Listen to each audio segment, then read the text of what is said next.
பெரும்பாலான பேருக்கு மூட்டு வலி, முதுகு வலி அப்படின்னு சொல்லிட்டு ஃபுல்லாக ஜாயிண்ட் பெயின்லேயே அவஸ்தைப்பட்டுக்கிட்டு இருக்கிறாங்க.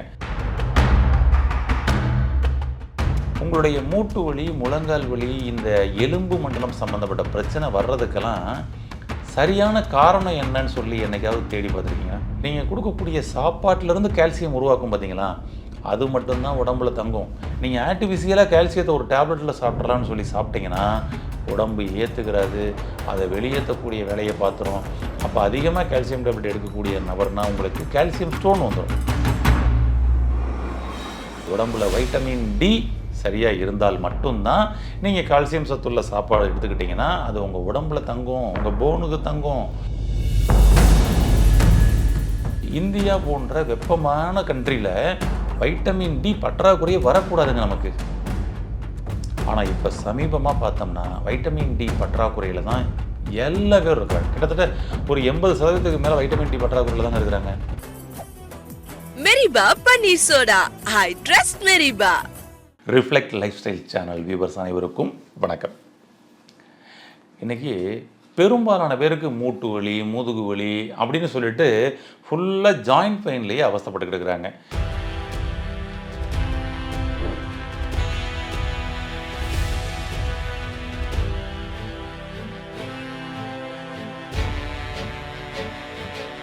எந்த ஆர்த்தோ டாக்டர் பெஸ்ட்டு, எந்த ஆர்த்தோ மெடிசன் பெஸ்ட்டு, எந்த ஆர்த்தோ டேப்லெட் பெஸ்ட்டு, இந்த ஆர்த்தோ பிரச்சனைக்காக ஏதாவது உணவு இருக்காங்க, இதுவே அவங்க பொழப்பாயிப்போச்சு.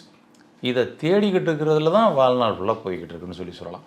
அப்போ உங்களுடைய மூட்டு வலி, முழங்கால் வலி, இந்த எலும்பு மண்டலம் சம்மந்தப்பட்ட பிரச்சனை வர்றதுக்கெல்லாம் சரியான காரணம் என்னன்னு சொல்லி என்னைக்காவது தேடி பார்த்துருக்கீங்களா? இந்த காரணத்தை களைஞ்சிட்டா உங்களுடைய போன் நல்லா ஸ்ட்ரென்தன் ஆகும். இதுதான் ஃபஸ்ட்டு விஷயமே. அப்போ உங்களுடைய போன் ஸ்ட்ரென்தன் ஆகணும்னா அதுக்கு கால்சியம் சத்து தேவை அப்படின்றது உங்களுக்கு தெரியும்.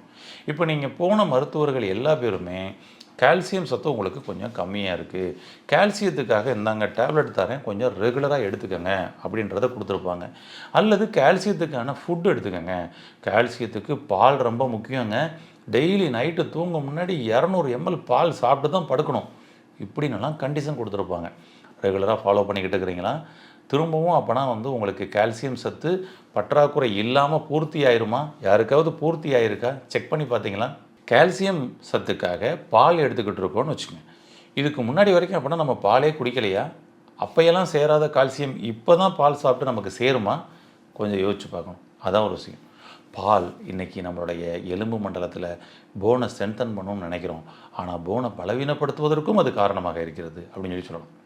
பாலில் இருக்கக்கூடிய கால்சியத்தை விட பல விஷயங்களில் கால்சியம் அதிகமாக இருக்குது. அதை நம்ம எடுத்துக்கலாம். சில உணவுப் பொருட்களில் குறிப்பாக சொல்லணும்னா கேழ்வரகு பாலை விட 7 மடங்கு கால்சியம் சத்து அதிகமாக இருக்குது. ஆரஞ்சு பழம் பாலை விட 3 மடங்கு கால்சியம் சத்து அதிகமாக இருக்குது. இது மாதிரி மாதுளை இருக்குது, நிறைய நெல்லிக்காய் இருக்குது. இது மாதிரி ஐட்டங்கள்லாம் நம்ம கால்சியம் சத்து அதிகமாக இருக்குது. இதெல்லாம் விட்டுட்டு நாம் நேராக போய் பாலை தான் எடுத்து நம்ம போனை ஸ்ட்ரென்தன் பண்ணணும்னா என்னங்க? முருங்கை இலையில் இருக்குது, சரிங்களா? அயன் இருக்குது, கால்சியம் இருக்குது, எலும்பை நல்லா இரும்பாக்கும், ரத்தத்தை நல்லா உற்பத்தி பண்ணி கொடுக்கும், அவ்வளோ விஷயத்து இருக்குது. அப்போ இதெல்லாம் நம்ம தவிர்த்துட்டு சாப்பிட்டுக்கிட்டு இருக்கிறோம். அதனால் நீங்கள் அடிப்படையாக புரிஞ்சுக்குங்க, கால்சியம் சத்துள்ள உணவுக்கு இயற்கையான வழிமுறைகளில் வேறு என்ன இருக்குதுன்னு சொல்லி அதை நம்ம ஃபாலோ பண்ணி கடைபிடிச்சோம்னா என்ன விஷயம்னா, நம்மளுடைய உடம்பு நீங்கள் கொடுக்கக்கூடிய சாப்பாட்டிலேருந்து கால்சியம் உருவாக்கும் பார்த்தீங்களா, அது மட்டும்தான் உடம்புல தங்கும். நீங்கள் ஆர்டிஃபிஷியலாக கால்சியத்தை ஒரு டேப்லெட்டில் சாப்பிட்றலான்னு சொல்லி சாப்பிட்டீங்கன்னா உடம்பு ஏற்றுக்கிறாது, அதை வெளியேற்றக்கூடிய வேலையை பார்த்துரும். அப்போ அதிகமாக கால்சியம் டேப்லெட் எடுக்கக்கூடிய நபர்னால் உங்களுக்கு கால்சியம் ஸ்டோன் வந்துடும், கிட்னி ஸ்டோன் வந்துடும். கேட்டிங்களா? ஏன்னா உடம்பு அங்கே பயன்படுத்திக்கல, வெளியேற்றுப்பான்னு வெளியேற்றிடுது. ஆர்டிஃபிஷியலாக ரெடி பண்ணக்கூடிய எந்த ஒரு வைட்டமினும் உடம்புக்குள்ளே தங்காது. அதனால தான் அவர்களுக்கு மீண்டும் மீண்டும் பற்றாக்குறை வருது.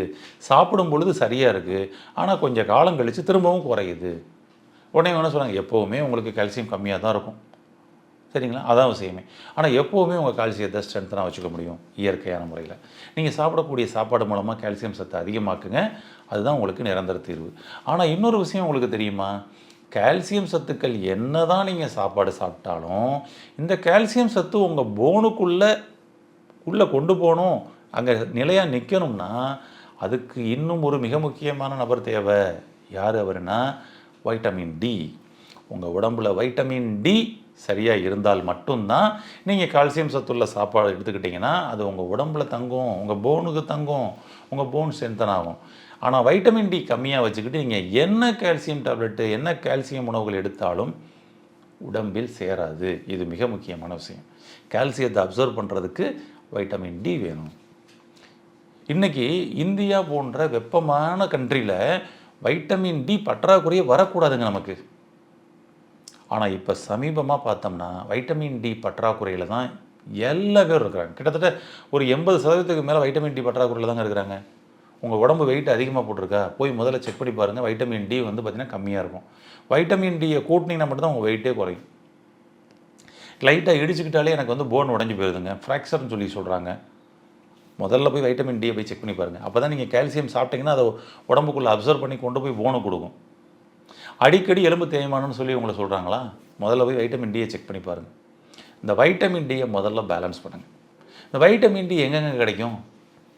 எந்த கடையிலங்க வாங்கி சாப்பிட்றது அப்படின்னம்னா வைட்டமின் டியும் இன்றைக்கி வந்து ஃபுட் சப்ளிமெண்ட்டாக இன்றைக்கி கிடைக்குது. ஆனால் ஃபுட் சப்ளிமெண்ட்டாக சாப்பிட்றத விட ஓகேங்களா, நீங்கள் சூரிய ஒளி தான் இதற்கு அருமையான சொல்யூஷன். சூரிய ஒளி மூலமாக வைட்டமின் டியை எடுத்து கொண்டு வாங்க. அது உங்களுக்கு நிரந்தரமாக வைட்டமின் டியை நிற்க வைக்கும்.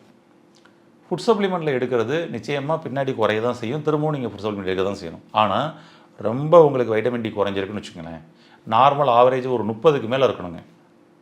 ஒரு 12-15 இருக்குது அப்படின்னு சொல்லி சொன்னோம்னா திரும்ப நீங்கள் ஒரு 1/2 மணி நேரம் தினந்தோறும் வெயிலில் நின்றுட்டே வந்தீங்கன்னா ஆட்டோமேட்டிக்காக ஏறிடும். ஆனால் குறைஞ்சிருச்சு 10க்கு கீழே 5, 6, 7 அப்படிலாம் இருக்குன்னா உடனடியாக நீங்கள் ஃபுட் சப்ளிமெண்ட் எடுத்துக்கங்க. 10க்கு கீழே இருந்தாலே ஃபுட் சப்ளிமெண்ட் எடுத்துங்க. சடனாக கொண்டு இன்க்ரீஸ் பண்ணிடும். அதுக்கப்புறம் நீங்கள் மாத்திரைகள் நிப்பாட்டிட்டு தினந்தோறும் 1/2 மணி நேரம் வெயிலில் நின்றுவாங்க. அது மட்டும்தான் வைட்டமின் டிக்கு தீர்வு. எங்கங்க இன்றைக்கி ஸ்கூலுக்கு காலையிலேயே வந்து 6 மணிக்கே குழந்தையை எழுப்பி டக்குன்னு குளிக்க வச்சு சூரியன் வர்றதுக்கு முன்னாடியே அவரை கொண்டு போய் வேனில் ஏற்றி விட்டுறோம். அவங்க நேராக ஸ்கூலுக்குள்ளே வெயில் வர்றதுக்கு முன்னாடியே வந்து ஸ்கூலுக்குள்ளே உள்ளே போயிடுறாங்க. அதுபோல் நிறைய விளையாட்டுக்கள் இருந்த ஒரு வகுப்பு படிச்சுக்கிட்டு இருந்தோம். இன்றைக்கி நேரடியாக மூளைக்கு மட்டும்தான், உடலுக்கு வேலையே கிடையாது படிக்கிறதுல கூட. அந்த மாதிரி கொடுக்க ஆரம்பிச்சிச்சு. அப்படியே அவர் திரும்ப ஸ்கூல் முடித்து வரும்பொழுது சூரியன் அஸ்தமனம் ஆயிடுறது. சூரியன் அது குழந்தைங்க நிறைய குழந்தைய பார்க்குறதே இல்லை. ஓ இவர் தான் சூரியனா அப்படின்ற அளவுக்கு கேட்பாங்க. அது மாதிரி ஆகிடுச்சு. சரி, பெரியவங்களை கேட்டோம்னு வச்சுங்க, நிறைய பெண்களை கேட்டோம்னு வச்சுங்க, சூரியனை பார்த்துருக்கீங்களா போயிடும். ஐயோ டெய்லி எங்கெங்கே வெளியே போகவே முடியலங்க, அவர் அடிக்கிற வெயில் சுளிர்னு, அதனால் சன்ஸ்க்ரீன் போட்டுக்கிட்டு தான் போவேன்பாங்க. நீங்கள் சன்ஸ்க்ரீன் போட்டு போனீங்கன்னா எப்படிங்க? உங்கள் சூரிய ஒளி உங்கள் மேலே படாது. ஓகேங்களா? ஆமாம், சூரிய ஒளி உங்கள் மேலே பட்டால் மட்டும்தான் அந்த விட்டமின் D3 கிடைக்கும். அதான் விஷயமே. அதனால் இயற்கையாக கிடைக்கக்கூடிய விட்டமின் D3 நீங்கள் நல்லா அப்சர்வ் பண்ணிங்கன்னா உங்களுடைய போனுக்கு கால்சியம் சத்து நல்லா கிடைக்கும். கால்சியம் சத்து நல்லா கிடைச்சிச்சின்னா எலும்பு தேய்மானம், எலும்பு உடையுது, எலும்பு பலவீனமாகுதுன்றதுக்கு பேச்சுக்கே வேலை இல்லை. அப்போ நீங்கள் ஃபஸ்ட்டு கவனம் செலுத்த வேண்டிய விஷயம் அதுதான். வைட்டமின் டி என்ன பண்ணோம் அப்படின்னு சொல்லி சொன்னோம்னா, காலையில் சூரிய உதயத்திலிருந்து சூரியன் நல்லா உச்சி பொழுதுக்கு போவார்ல, அது வரைக்கும் ஏதாவது ஒரு 1/2 மணி நேரம் வெயிலில் நில்லுங்க.